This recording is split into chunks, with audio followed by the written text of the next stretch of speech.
எதுல இருந்தாலும் நமக்கு டவுட் வருது. இது நாம போனா இது நடக்குமா, நமக்கு இது எனக்கு கிடைக்குமா அப்படின்னு நம்ம சந்தேகப்படுறோம். இன்னைக்கு ஆண்டு சொல்றாரு, நம்ம பார்த்து சொல்றாரு, எவ்வளவு வேணும் எல்லாம் சொல்லுங்க, எவ்வளவு வேணும், சந்தேகப்படாமல்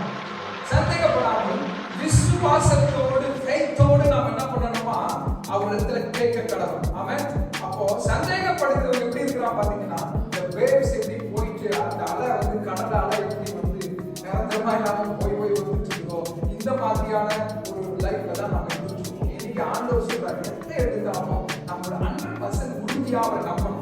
இப்போ தேவ பிள்ளைகளை, நம்ம அப்பா உலகத்தை படைத்தார், நம்ம படைத்த நம்ம தேவாதி தேவன் நம்மள ஒரு நாளும் கைவிடவே மாட்டார், ஒரு நாளும் வெறுமையை விட மாட்டார்.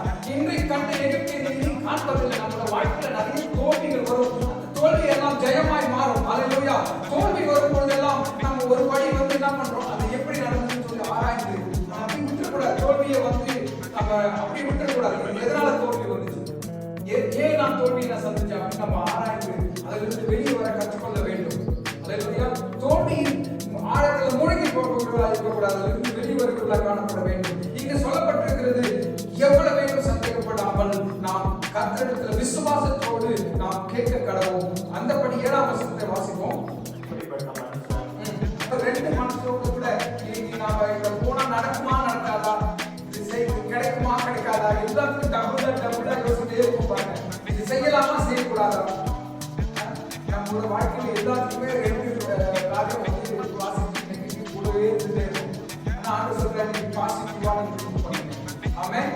இரு மனம் உள்ளவன் தன் வழியெல்லாம் எப்படி இருக்கிறானா, நிலையற்றவனா இருக்கிறான்.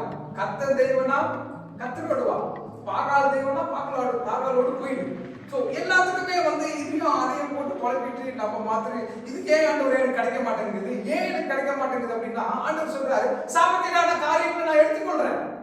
ஆண்டவர் சொல்றாரு, நீ கர்த்தர் தெய்வனா கர்த்தரோடு ரெண்டு மனுஷனோட கூட குந்தி போயிட்டே இருக்கிறான்.